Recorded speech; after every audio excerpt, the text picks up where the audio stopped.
back to another episode of the Freshman Podcast. I am Dr. Myron Roll. I'm EJ Manuel. And, this episode, kind of wanted to dive into something that I like, one of my passions, politics. Yeah.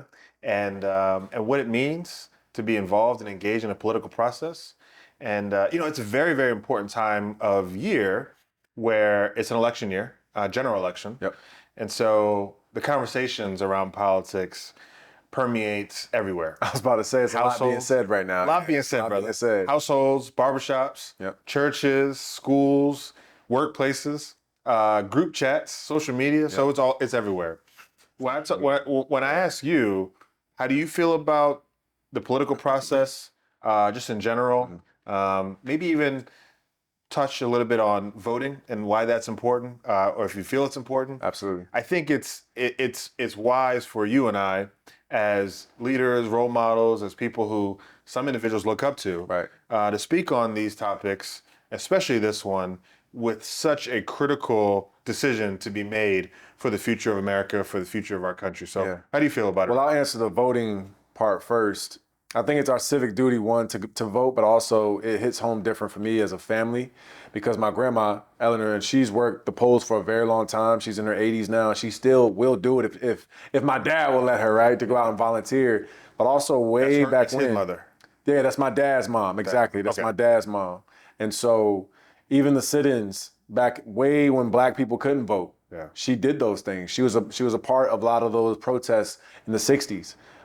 Before voting rights were given to us as black people. And so she always reminds us, hey, did you register to vote? Hey, did you do your absentee ballot when I was playing football or different traveling cities and things like that? Did you set up your absentee ballot? Let me know if you need, the website, things like that. And so knowing my history within the family and how important that is, I always make sure I vote. Now, the fanfare behind it, because that's what it's become from my lens. It has become much more of a fanfare, especially with this election, the past couple elections, I feel like. And, it's funny, when my first time I was able to vote, when I turned 18, it was 2008. So this was when Barack Obama was elected president. I actually remember where I was. I was in the parking lot at Burt Reynolds Hall in Tallahassee, Florida. And everybody was playing Young Jeezy's My President is Black. That's why I remember it. And so I remember being a part of that voting process, and I was very proud of that. Like I was, I'm 18 now, I can go out and vote, I can do my thing. And again, because of the family. But now, as I've gotten older and social media has grown, scrutiny and really misinformation is at an all-time high. And it's always been like that because that's just how media is. I work in media, so I know there are things that some media members just put out for clickbait. Some media is put out for attention. And some media people actually do the research and put out some really good stuff. But I think where we are now in 2024, heading in this specific election between Kamala Harris and Donald Trump, it just has come into, and even when Joe Biden was still running for president, a lot of the videos or the content that I saw around it was making fun of him or making fun of Donald Trump. And so, granted, I'm going to for sure vote, and I know I need to be more invested in getting the right information and things that matter to me, because also now I have children who are very young. They're not necessarily in school. Like my daughter is just starting a Montessori school. It's very young. But there are things that are going to be voted on and implemented based off of who we select as a president that will affect my children, affect our future. Absolutely. And those things are important to me. So you kind of have to get through like the smoke screen, but I do understand why the younger generation doesn't take it as serious, because they don't think about the history of their grandma or their great grandma, getting beat up, sitting in at a restaurant, or trying to go to a voting booth and getting turned away and saying, no, I'm not leaving, I'm not going anywhere. And then the police bring in their dogs, all kind of stuff. Like, and even with the education, not to get too far away from politics, but I guess it goes hand in hand, the education trying to be taken away from that history of those things happening in America, because it is part of our history. And I know there are governors or senators, whatever it is, politicians who are trying to strip that out of the school books so kids don't learn about it. I think that's blasphemous. Yeah. And so that's my take on politics and where I'm at with it. No, you're absolutely right, man. And I appreciate your grandmother. Thank you. For her work and others like her. And I think in a season like this, where we're talking about politics and when the general election is very tight and everyone has the attention, the right to vote is so important. Yep. It's so important, so critical, because there are people who have given up their livelihoods, their lives, there's some people who were trying to get people registered to vote down in Mississippi who were killed because they were trying to do this. Like they literally were killed because they were trying to vote. set up people As to Americans, vote. yeah. As Americans. Like it is something that it is our voice. It is who we are. You know, at one point it was written that people who look like you and me were only 3/5 of a person, right? And so we didn't even have a whole vote that counted. Women weren't able to vote for a long time in this country. So the people who have given up reputation, jobs, careers, futures, and like we said, lives for us to vote, it is our duty and obligation, in my opinion, to exercise that right. But not only to exercise it during the general election when everyone in the media is talking about who's running for president, but the local elections that matter more to you and me. For sure. As fathers, as husbands, as working people in the community, who's going to be your sheriff for your town, right? Is it a man or a woman who has a vision to lead, to secure and make safe your neighborhoods so your children can run outside, can play outside without the threat of violence to them, right? Who are you voting for your school board member?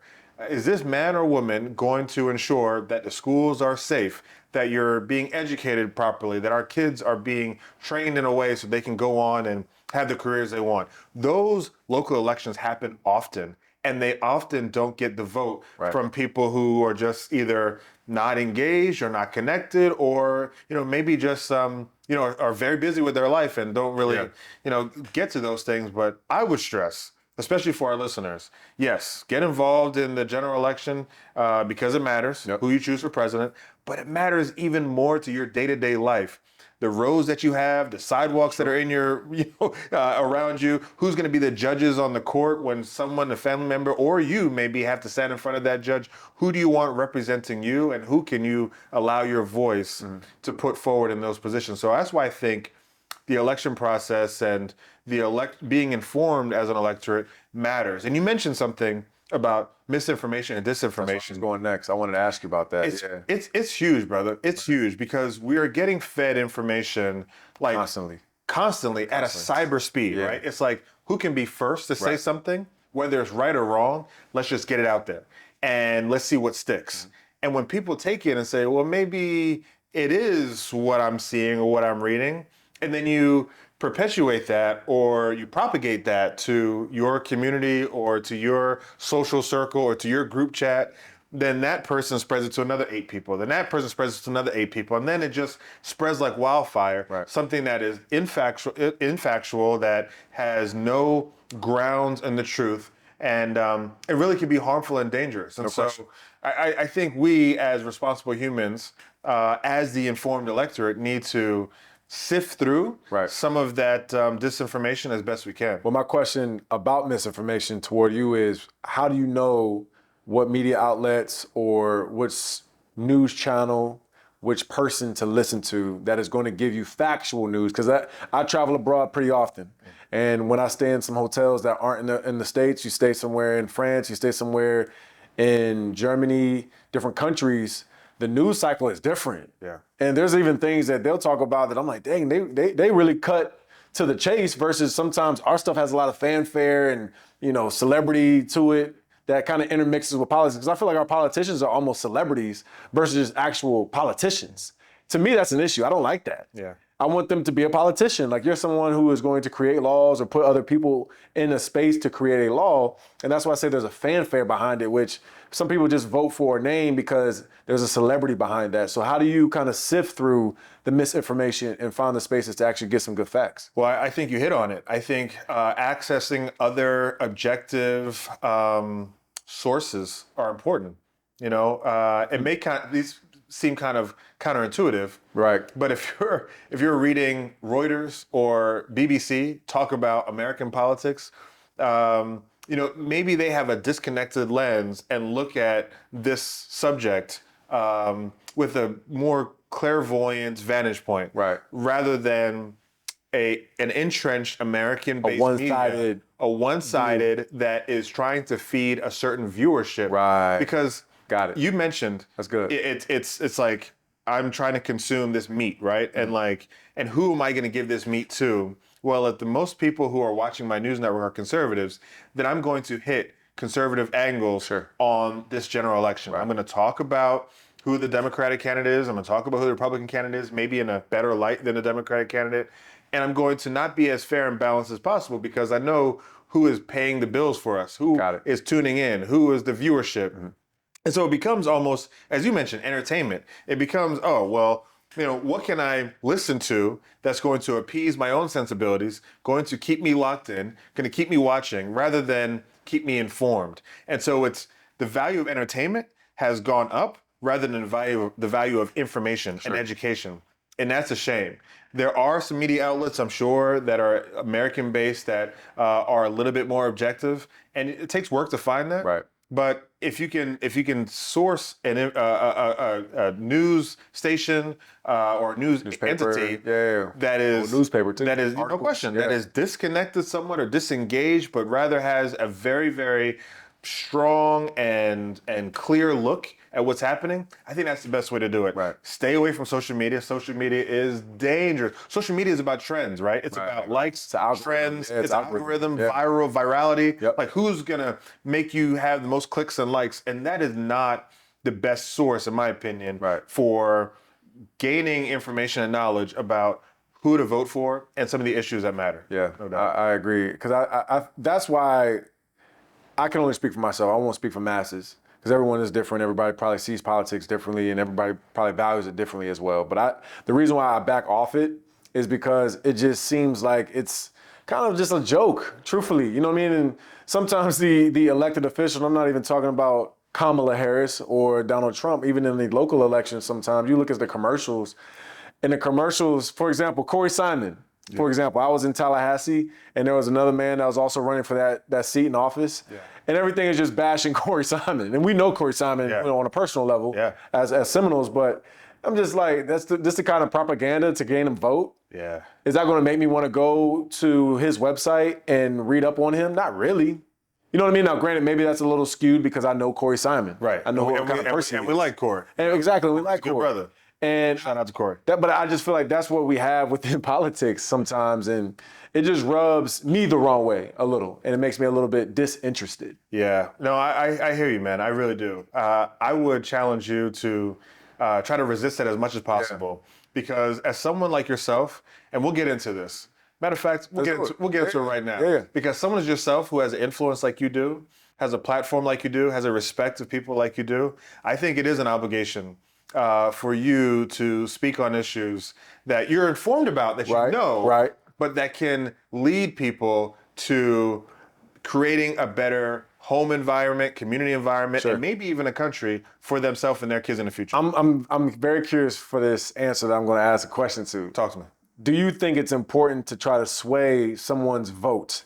In the sense of, for example, if I go to the gym, our local gym where we live, there's a trainer in there who gets very passionate, and I can sit here laughing because I love this guy. Yeah. But he'll get very passionate about a particular candidate. Right.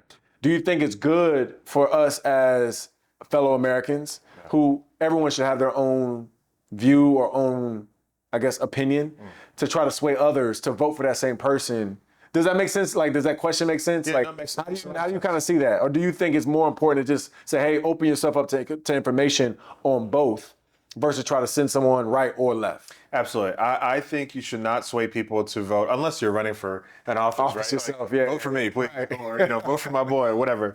But if you're just trying to interact with someone who is, a day-to-day citizen. The barbershop conversation. Yeah. I think it is pertinent and very critical to have engaging conversations, have deep conversations, and have informed conversations that allow both parties to voice their opinions, express their opinions without the vitriol and the toxicity that you see today. That's what it seemed like it always is, though. It gets to that. Even amongst the candidates. People are super passionate about it. Absolutely. Right? And sometimes way too passionate. Somebody tried to kill Donald Trump. Like, let's just even break it down. Like, someone tried to shoot Donald Trump. Like, this is absurd. And of course, we've had presidents who have been assassinated 100%. Or attempted assassinations within our history. The world is happening. And all over the world, exactly. But that's why I think the politics sometimes does get dangerous, literally, and physically. Yeah. And for some people, I think it turns them away. Yeah, and I think that is not giving the mental capacity, it's just due. What do I mean by that? So, this is what I mean. I love the brain. I think the brain is very flexible. The brain is very expansive. It's got a lot of compliance. It can grab and gain more information as you feed it and teach it things. Sure. And I think our brains are capable of having conversations of somebody who's on the other side of the aisle who maybe believes something differently than we do without hating that person. Right. Just saying, let me hear what you're saying. I may not agree with it, but at least I'm hearing you. Maybe you can hear what I'm saying. And we can walk away and disagree, but at least we had a conversation and at least I know what you're thinking. And maybe one or two things that you said resonates with me and I can ingest that and I can take it in and I can say, okay, this is a new perspective on this I never thought about. And maybe 98% of what you said, I don't really care for, but I can take it and allow it to run off my back like water and say, it's no harm to me. It's when we get very violent, it's when we get super passionate, it's when we lose our sense of like humanity that says, I need to strike at the person because they feel this kind of way or that kind of way. It's not, it doesn't have to get to that point, right? And so I think that's where our politics are getting. When we say the country is divisive or divided, it's because there is just this like anger and fire and ire in the eyes of both sides that say, I don't even want to listen to you because what you're saying is so ridiculous or so against my personal constitution that I don't have a conversation with you and I don't accept you as a person. I don't think we need to judge these individuals. There are some people that hold positions that I don't care for and that I don't agree with, 100%. But I'm not here to judge you for that, right? You have a person who judges. Absolutely. It's not me. It's not you. My name is not JC. My name is Myron Roll, right? I am here to listen and to respond and to not allow you to affect my daily life based on a passionate political opinion that you have. How do you view people having a affiliation toward a party, but just because they've always been a part of that party? Yeah. Because really, every candidate is different. If you really think about it, like I guess, presidents can run for 2 terms, things like that. So of course you can have repeat candidates like we had Barack Obama, he was the president twice. 2 times. And now President Donald Trump is trying to run for president again, past president. Yeah. And so how do you view that, or do you think that's a good thing or a healthy thing within the political process of people just saying, hey, look, I've been Democrat or I've been Republican, and I'm going to stay that way no matter who the candidate is? So I think that, sometimes parties change, right? Sometimes the pendulum swings, right? It goes from a party that you once knew when you were growing up as being something of freedom, of liberty, and standing on these maybe conservative viewpoints that speak to your faith, right? Maybe abortion is a hot topic for you. Maybe gun rights is a hot topic for you. Maybe marijuana legalization is a hot topic, whatever it could be. Taxes, no doubt, right? Taxes is huge, right? Healthcare, all that. So maybe those speak to you. But now maybe as the party has evolved or the party has swung or the party may be hijacked by some other individuals who are loud and boisterous and have a voice. Now it says something different. And now if you vote for this party, it means that you're connected and associated with this sort of this stance or this position. So I do think that it's possible to change your party affiliation based on how you've grown as an individual, how you're seeing the world being. Because I don't think that if you vote for a particular candidate, you don't, this might be a hot take, but I don't think that it makes you. Hot takes. I don't think that makes you, fully endorsing everything that this person is or was or has said. Right. You may be a person who votes on one particular line. I don't like guns. If this candidate says yes to guns, this one says no. That's it. That's my. And that gets your vote. That's my vote. I'm not going beyond it. I'm not talking about abortion at 6 weeks. I'm not talking about banning of books. I'm not talking about anything else. Foreign policy. I don't like guns. It has done something to my family. I feel abhorrent about it. It's not something that I enjoy. It's not something I want my family to enjoy. And that's my issue that I'm voting on. It doesn't mean necessarily that you're a bad person. It doesn't necessarily mean that you ascribe to everything that a candidate may say, but it just means that you have something that matters a lot to you. And I think there's a space for that conversation too. What would you tell the person that's watching this that thinks their vote doesn't matter? Oh, man. Because I felt, again, and I don't even think that's an age thing. I think a lot of people sometimes just would assume, well, the Electoral College actually determines which candidate wins a particular state or which candidate is going to get that state. And again, there's a certain number of electoral college votes that you got to have in order to actually win the presidency. So what would you tell the person that doesn't think their vote matters? Well, that goes back to the conversation that I was sort of alluding to with you, having super high influence, because where I've heard that the most are unfortunately uninformed celebrities, who have a huge platform, huge following on social media or something like that, and say, you know what, I'm not going to vote because my vote doesn't count. So I'm not going to be a part of this. And the people who are just devoted to these celebrities will say, well, if my favorite rapper is not voting, so I'm not going to vote either. Because if their vote doesn't matter and they got way more money and more influence and power than I do, then I'm not going to vote either. And I think that's super dangerous, because that one person becomes 10 people. That 10 people become 100. 100 becomes 1,000. And then you get a whole block of individuals who don't vote. Where I say your vote matters is going back to the history we talked about.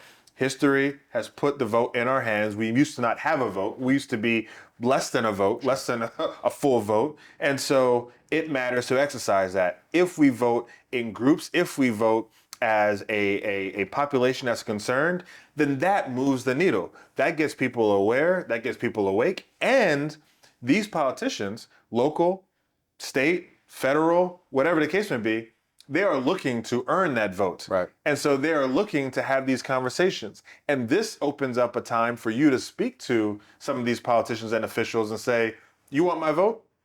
Tell me what you're going to do about the safety of our playground nearby. Right. You want my vote? Tell me what you're going to do about this issue that matters to me, about education, making it more affordable for people. You want my vote? Tell me what you're going to do about putting these homeless people into homes and getting them right health care, making sure that they're in homes, they have jobs, they have transportation, that they can live a humane life. You want my vote? Talk to me about this. You get these individuals talking, you get ideas put forward, and you potentially have a chance to change what happens. So it matters, and it matters when people of influence can say, voting does matter, voting is important, we've come a long way, let's get it done. And let's not be sort of disgruntled or disenfranchised from the process, even though it may look bleak, it still has a role, and it will always have a role, especially in this type of democratic system that we have in America, no doubt. No, that's great, man. I see it that way too. And again, this could even go back to the first thing we talked about in the sense of our civic duty and our earned right to, as Americans, to vote. But I know that's also a thing too. And that's why I asked you that question, because some people will just assume, you know what, man, my one vote out of however many million votes that may or may not get submitted won't make an effect. But again, at the end of the day, it still is a right. And I also wanted to ask you. But before we get to that, how did you feel? You said it. How did you feel when you first voted at 18 years old? Whether you voted for I felt proud. McCain or Obama, you felt like a different man. I felt proud. Right? I felt proud. So there's something to that, right? There's true. something to feeling like I'm involved and I had something to say and I made it said and I had this right and I exercised it, right? That's real. So let's break it, and let's be real here too, because some people also will take that Scantron when you go and vote. Yeah. I'm gonna be honest. There was a couple of names I did not know, because when you go to vote for president, you don't just vote for the federal election. There's other elections that are going on within that ballot. No doubt. And so again, this goes back to one, putting that information and educating yourself before you actually go throughout this process. But when you think of someone that just goes and does what I did, in the sense of, okay, I vote for president, and then I just start hitting boom, boom, kind of just take the Scantron and hit like left or right, you know what I mean? Like we still in school sometimes. Absolutely. Sometimes just all A's, bro. Like, hey, at least 90 of these just A's, you know what I mean? Maybe you get a 90% on the test. But do you think that's irresponsible? Don't ever do that. Don't do that. It's not just A. It's not just A. This guy did it once or twice. And I still passed. But do you think that's irresponsible? Or do you think that's irresponsible? No question. No question about it. I do. And I think so. You're saying more so educate yourself before you actually hit the ballot. Yes. Period. Yes. Yeah. And I think it's a must. And I think it's a part of your responsibility. I mean, you're going to look at the flight that you take. You're going to look at where it's going. You're going to look up how long it takes. Yeah, but hold on. Some people they don't shake the hand of the pilot before they go on the plane, though. They don't shake the hand of the pilot, but they have seen multiple times that sometimes you don't have a choice. That this Delta flight has made this flight multiple times. And as they look at the options of flying from New York to California, they see that this flight is being made 4 times today. Sure. Right? So something must be working well with this, right? So if we are able to engage in other aspects of our life by looking up the doctors that are taking care of us, looking up the teachers that are going to be teaching our kids, looking up the flight patterns that are going to be taking us from one place to the other, I think a little bit of research in who may be representing us and what referendums or addendums, are on the ballots are important. Right. No doubt. Have you ever thought about the black vote being like a black vote? You know what I mean? Like, how do you view that? Because that is a huge topic of conversation. And then, of course, I know, and what I mean by that is there's, like the white conservative from Iowa, or there's the black vote that's in the urban community, or, you know what I mean? When I listen to these shows on CNN or I read something on, the Wall Street Journal or something like that, it seems like they section off votes, which I understand why, because that's, statistics.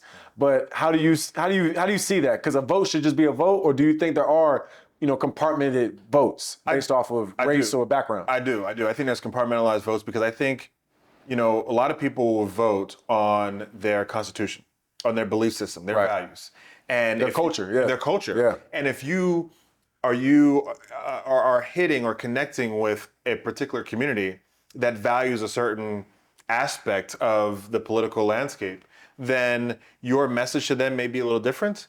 And you might expect them to vote very similarly, right? If you're talking to a group of, hunters from the Midwest, they may have, a different sort of perspective than if you're talking to a bunch of young, entrepreneurial, black and brown kids from New York City.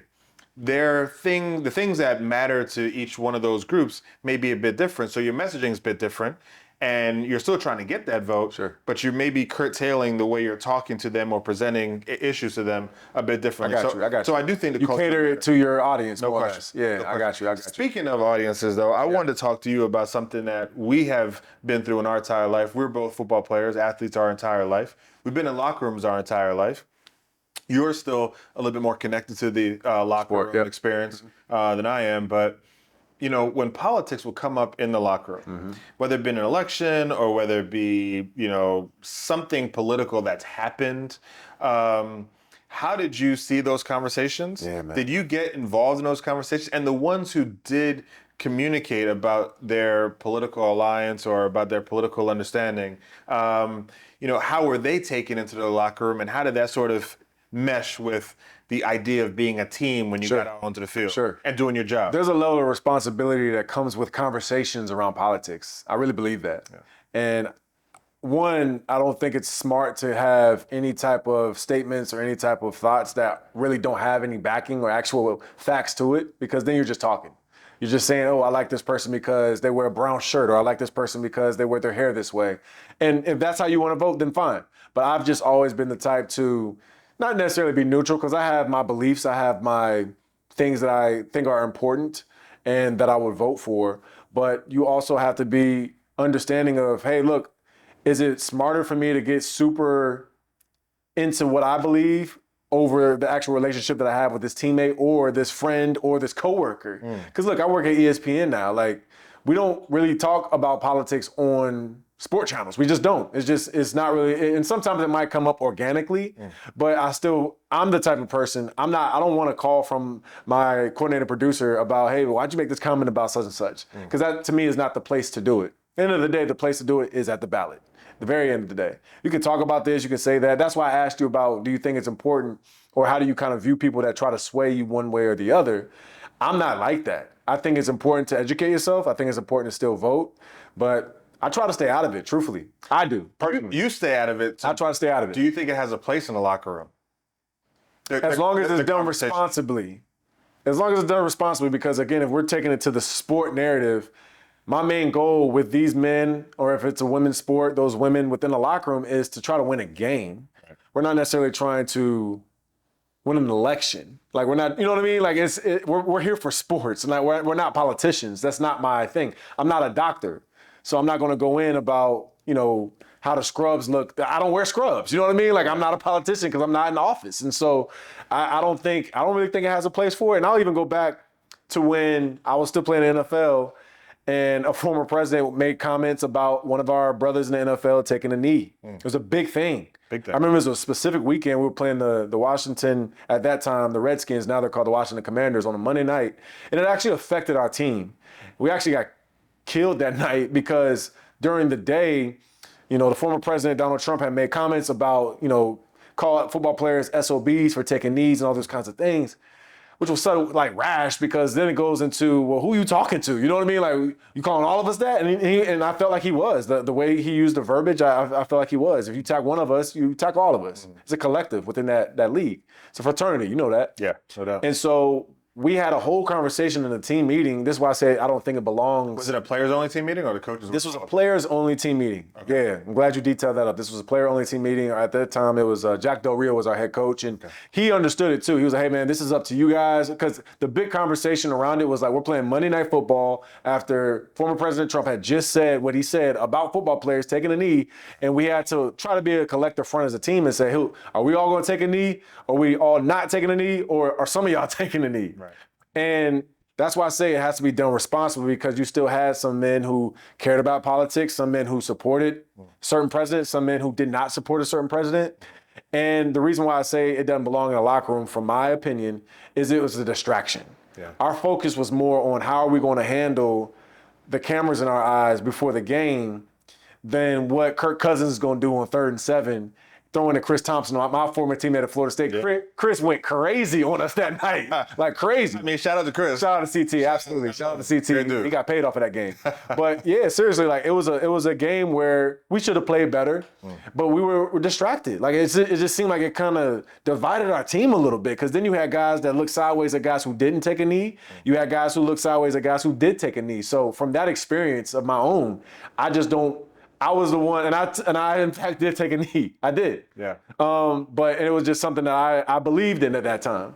But I just also felt like this did divide our locker room a little bit, and it wasn't the most conducive thing for what was most important for us as football players to go out and win a football game. I don't do this often, but I disagree. Mm-hmm. I disagree with my guy EJ. I don't disagree with him often. Yeah. I disagree. Okay. I do. I feel like the men in that locker room, the locker rooms I've been in, the Tennessee Titans, Pittsburgh Steelers, and then in college and FSU, are very, very strong-willed,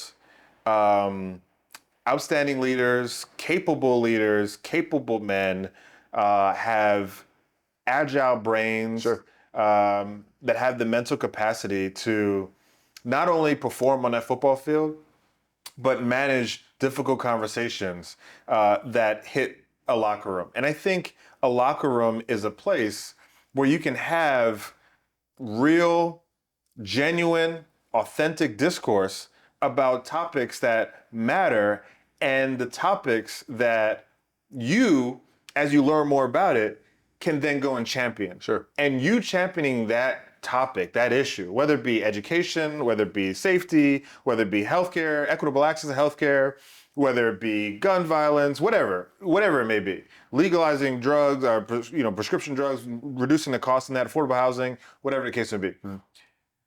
You having been informed and talked to or talked through it with some of your eloquent, sharp brothers, because frankly, the misconception is that most of the guys in the locker room are not smart. And not smart. And you and I know that's completely opposite. You can't play that sport if you're not smart. Exactly. Absolutely. So there's so much mental power in that locker room that I feel goes to waste whenever the topic of politics comes, because politics doesn't have to have a negative connotation. It can have an uplifting, forward-moving, progressive conversation that says, I want to do more with my position, my stature. I want to do more with my platform, my voice. And here is a way for me to, talk to guys who may not know what's going on or may come from different backgrounds. I mean, when I was in Tennessee, like I talked about, Brown, Vinnie Fuller, David Thornton, Chris Johnson, Vince Young, Justin Gage. We had Randy Moss was on the team for a second or two. These guys are all different. But when we came together and talked about conversations, it didn't just have to be about Jay-Z or music or sports or, some, current event that was happening in the Black community. We could touch on politics that were happening, talk about Barack Obama, talk about the G8 summit that was happening in Russia and what was happening in national resources. Yeah, that conversation is not going to go for an extended period of time because we got to get to practice and get a film study. But this is a way for you to sort of just figure it out, see it through, work it out with some of your brothers who you trust, who you love, who you respect, who you honor, and who will give it to you straight. And then you take what you learn from there, almost like a training ground, and then you go and you speak on it outside there. I think a lot of athletes miss that opportunity because Arthur Ashe did it, Jim Brown did it, Lou Alcindor, now Kareem Abdul-Jabbar did it, Jackie Robinson did it. There's some great athletes have gone and crossed the line and said, I want to take these eyes that you have on me. Colin Kaepernick did it. Did it. And now turn it into something that we can talk about and be about. Sure. But to go back to something specific about, like just a small detail that you also said that was in the locker room. And that was an internal conversation that we had as a team. Yeah. So then, of course, when you go out and the national anthem goes, and that's not in the locker room no more. Then that was more of an individual decision that each person had. And that's why I say it was a distraction. Now, it wasn't so much the conversation, because sure, you can go out and I honestly felt like any teammate or any other person in the league or any person, period, you have your right to protest, you have your right to do whatever you want to do. But I know for a fact, specifically, the reason why we got our butts kicked that night is because we were more focused within that day around the reaction of what a president has said about us and who was going to do what, instead of just like, hey man, let's just move forward and just try to get past it. In that specific instance. Do you think that was because it wasn't handled correctly, talked about correctly, and packaged correctly for you guys to sort of understand what's actually happening and how this doesn't, All right, I'll be even more specific. It was so deep that like we were talking about before the game, are we going to all go out there for the national anthem or are we going to just stay in the locker room? This is minutes before kickoff. And you know how the mentally locked in you have to be before a football game, bro. Right. You're not thinking about your coverage on 3rd and 7. You're thinking about what we're about to do in the next 20 minutes. And granted, I know the levity of that situation is completely different. It's a very heightened emotional thing. Yeah. Because it is part of politics. And it's around what we were doing as athletes. And again, it was directed specifically to another athlete that was like us and looked like us. Yeah. But I just didn't think that was the place to do it, personally. That's my own opinion. Not saying it was wrong or right. Yeah. I just didn't think that was the place. I just got a hard time, sort of reconciling the aspect that, everybody else can be an accountant, can be a teacher, can be a pastor, and they can dive into politics all they want, right? But when it comes to athletes, it's shut up and dribble. Right. Just do your job. It almost feels as if like it's a condescending sort of like, you're just dumb jocks. Right. Just stay in your lane and do your dumb jock thing. Make us laugh, make us excited by getting touchdowns, throwing touchdowns, intercepting passes. Right. Do that and then be quiet and just go and take your millions of dollars.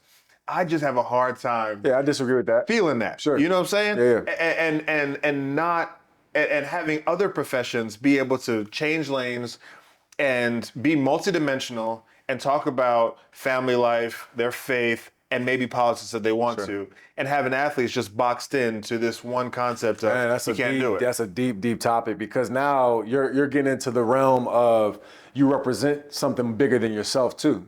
I think that's something that you also have to keep in mind. That's why I say it has to be done responsibly. Yeah. Because as NFL players, I am individually an EJ Manuel. Manuel's on the back of my jersey, but I represent the Buffalo Bill or the Oakland Raider that's also on the side of my helmet, which then I'm representing a city, which then I'm representing an owner. I'm representing the Shield, which is in the middle of my jersey. That's the NFL.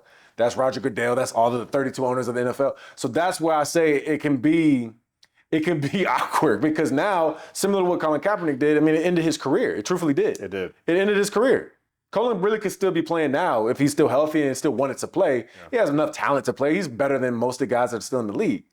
And so I just say that's a huge decision that you have to make. And it's one of those, once you make that decision, you have to live with whatever the repercussions are that come from that decision. If you think back to how it affected Colin Kaepernick and the way that he didn't get picked up in the NFL after the whole taking a knee situation. So I'm not disagreeing with you, man. I was all for it. But at the end of the day, I wanted to stay in the league, truthfully. You know what I mean? And that's why I say, so you don't want to be a martyr. Hold on. So even in my job now, this is why I stay away from politics. I do Sirius XM radio. Yeah. I also work at ESPN. I work at ACC Network. I have a job that does have influence. People listen to my voice. I'm not trying to say they listen to every single thing I say because I'm a master or I'm super right all the time. I like to think I have good facts to what I say. Come on now. But I just believe, okay, my job is a college football analyst. So I'm going to talk about college football. That's just me, Myron. I'm not saying it's wrong if someone else wants to delve into another space.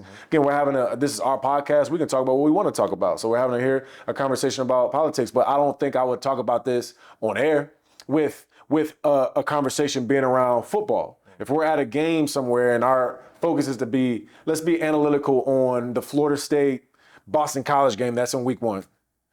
Then I'm going to talk about Florida State, Boston College. I'm not going to veer into another conversation. Can I push you? Absolutely. So do you think that it's because, as I mentioned, the act of being a martyr or sacrificing your career that you've worked very hard for, that you've built this, that you've worked for, toiled and strove for, may be jeopardized by speaking about something as sensitive as politics? Talk to me. Do I think that's going to be jeopardized? Yeah. Of course. If you speak about it in your professional there's setting. even internal conversations or internal, hey, just so you guys know, type of like FYI kind of meetings that you'll get from higher ups to say, hey, just keep in mind, you work for a company. So they're not telling you what you can or cannot say. And I don't know how it is in the medical profession. But yeah, man, like if you're on air, you're not just speaking for yourself. Like you're representing a bigger conglomerate than what you are as an entity. Now, if you have your own space where you have a YouTube channel, you have, I don't know, like your own thing, that's different. It is different. But I also understand the balance between both. Yeah. So, and it's a hard space to be in because it's hard. And I'll give it another example, even with like the ACC narrative around like Florida State or Clemson, leaving that conference and suing.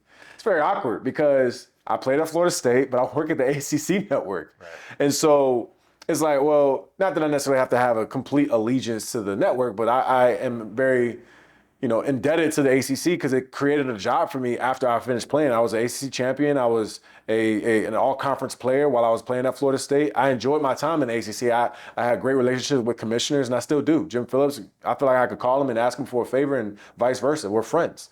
But at the same time, I also love Florida State. I love where I went to school. I love where I got my degree. I love where I grew up from 18 to 22. Yeah. And so it's like a really delicate place. Yeah, exactly. Where I met my guy, literally like my brother, seriously. Come on, baby. But I had to come on the outside of this. Sometimes to come under. I got you.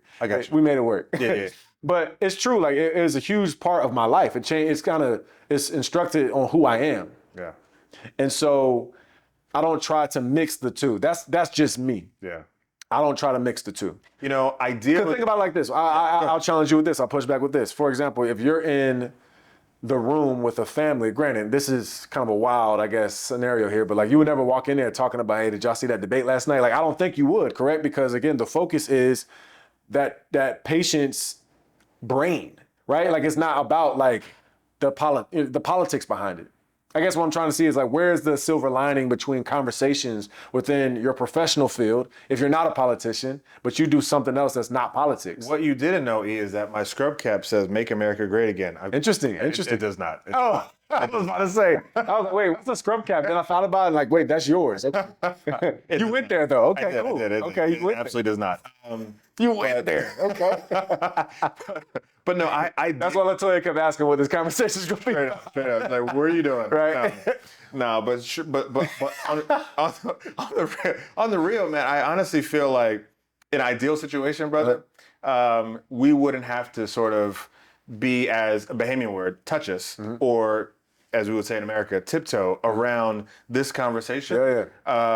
Where we feel like, speaking about something like this could put us in jeopardy of not representing or misrepresenting the company we work for, ESPN, or the hospital that I work for, right? Johns Hopkins. Like it's come to a point where it's so it's so hot, it's so sensitive, it can be so divisive, and it can turn people the total opposite direction. And that's what I was saying. And put out sort of the wrong message. Yes. Ideally, we'd be in a place where we can have these discourses and be able to do it. So, and that's the key too. Like our society's not there. We're not there yet. We're not there at a place where you can have like really. We just disagreed on something that, and I like that. That's why we're brothers. You know what I mean? Because we're not always going to agree on every single thing. Usually we do, but we had a disagreement there. Sure. But we're gonna walk out of here. It's gonna be love. I'm gonna hug you. I'm gonna say I love you, bro, and I'll see you soon. Like it's whereas we're gonna eat first. We are gonna eat. And then, we are gonna eat. We're gonna eat. But other aspects, again, in the professional world, it doesn't work that way because you do have such an influence, and even this podcast has an influence. Somebody's going to listen to this, and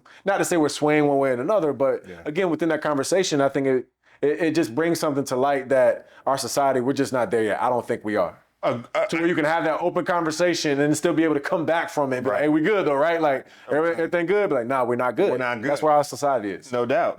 It's a tough place to be. Yeah. I look at your political leanings or your political interests kind of similar to how you walk around or work with your faith, right?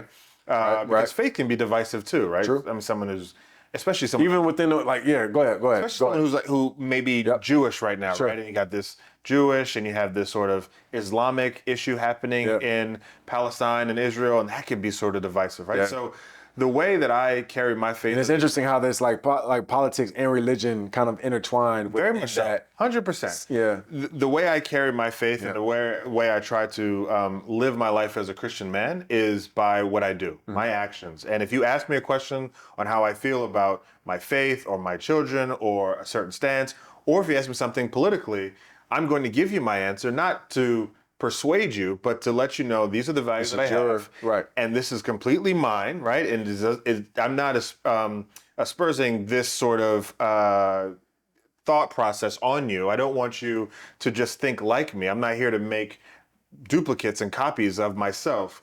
But you asked me a question, and I'm going to answer it frankly, matter-of-factly, honestly, and let you know that this is where I stand without feeling like I'm denigrating you for maybe thinking differently than me.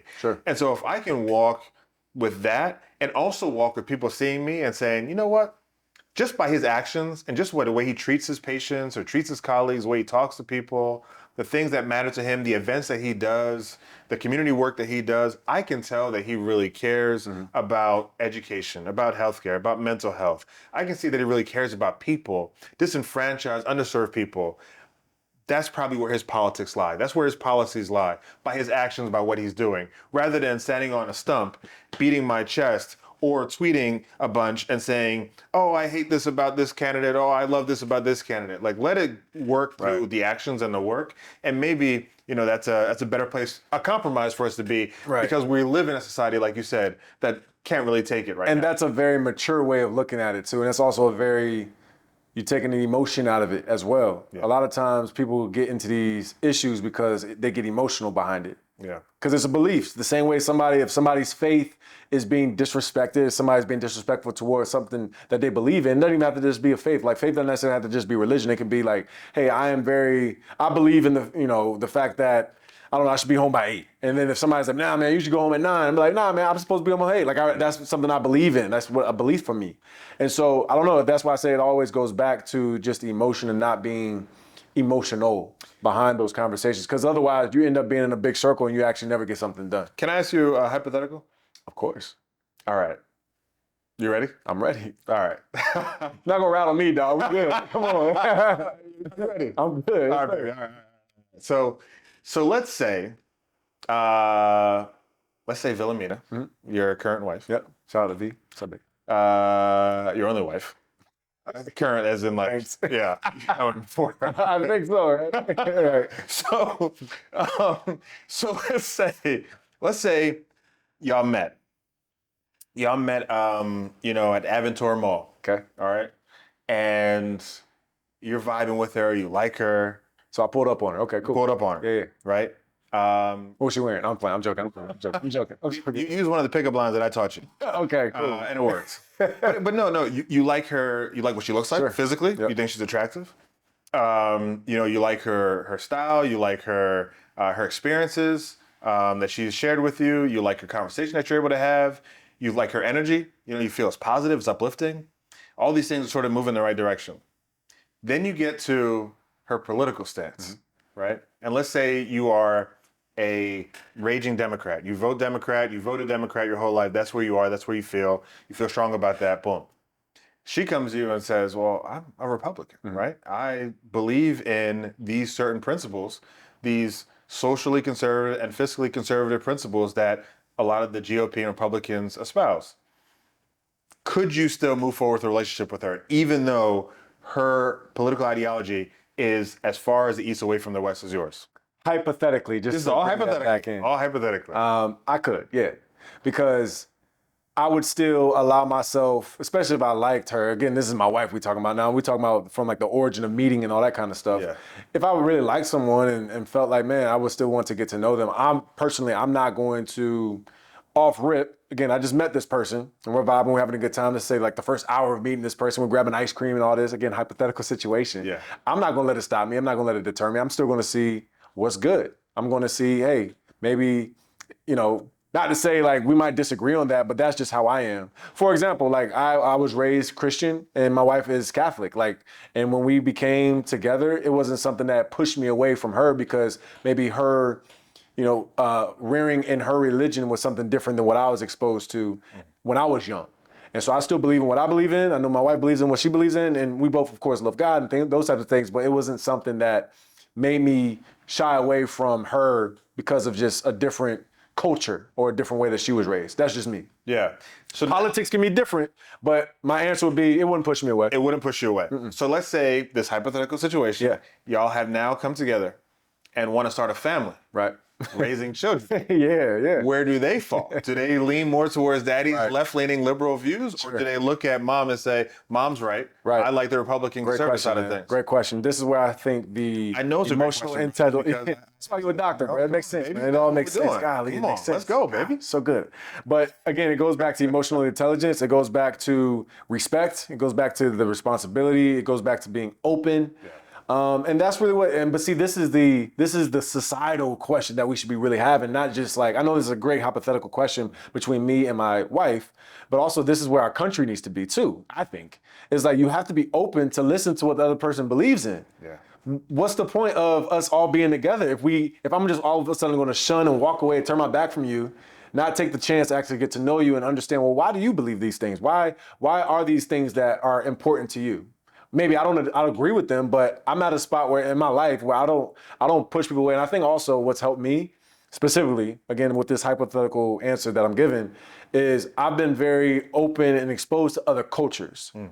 And even before I met my wife, who is from Europe, so her culture is completely different than mine because I'm American. My wife's from Europe. And so, again, the way she was raised was different. But even when I was young, like just being exposed to different teammates, guys who were from different states, guys who were from California, and I was from Virginia. Like there was just certain things that I was exposed to that maybe they weren't, and there was things that they were exposed to that I wasn't exposed to. And I've just always been kind of interested in getting to know those different people. Like I like that kind of thing. I like to open myself up, and I'm still going to have my belief. But I've just always been a person, I'm not going to shun someone just because they think differently than I do. I think you say something really strong there, man. Politics is people, right? It is people. It's getting to know people. It's networking. It's being around other individuals. It's trying to do the best you can for some of these people. And it's love too, though. It's love. It's love. You know what I mean? Because I also think that's where it roots from. I keep thinking of this trainer at that gym, and I'm talking about he goes hard with these conversations. It'd be 6:45 in the morning. He'll come to me, man, did you hear about da-da-da? I'm like, hey, bro, not right now. But I'm in the squat rack or whatever. But I still love that guy because I know he's a good person. I know he means well. I know that he respects me, respects my wife. So again, I could be like, man, I'm not talking to this dude no more because he believes in this or something that is different than what I believe in.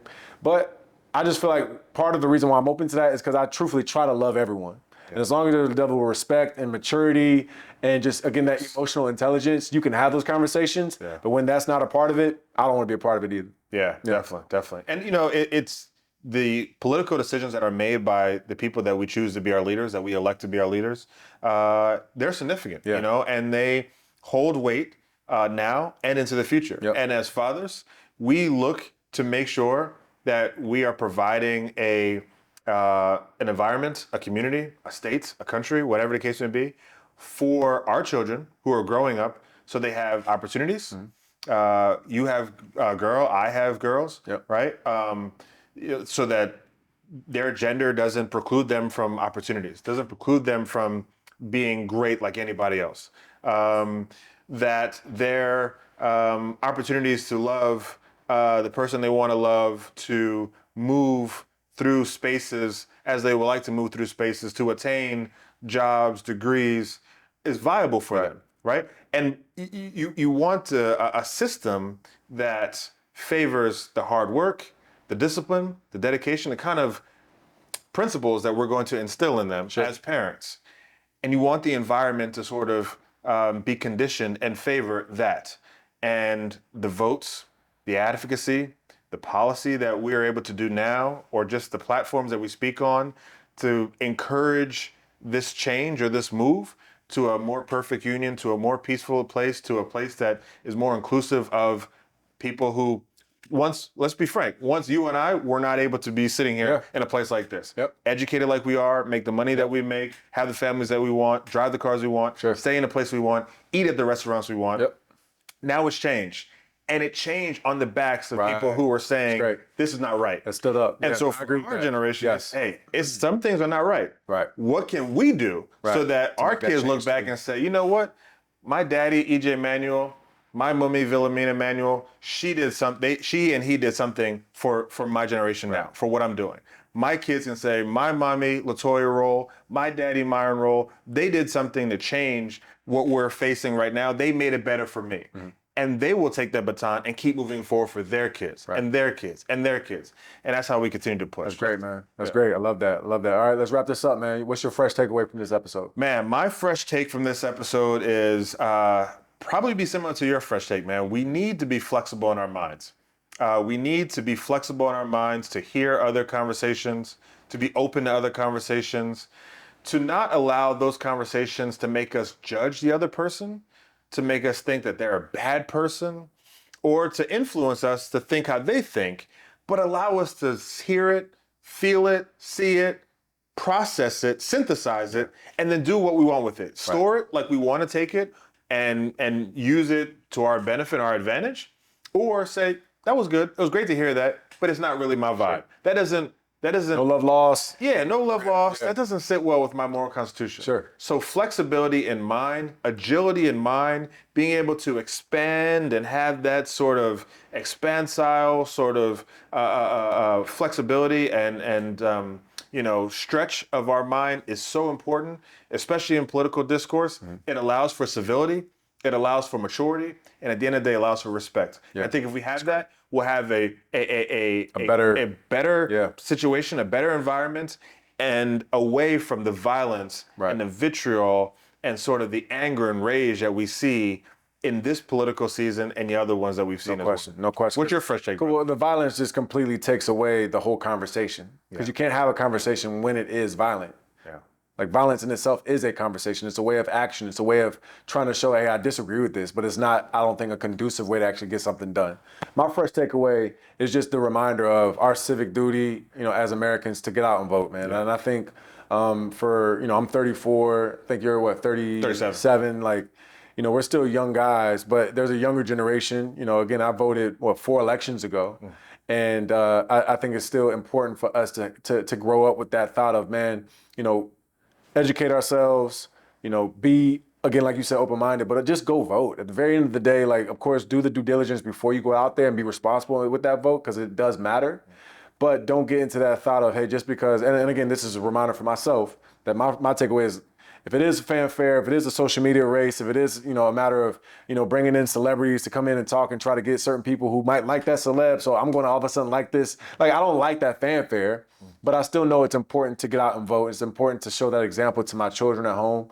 I have a 18-year-old stepson as well who now can vote.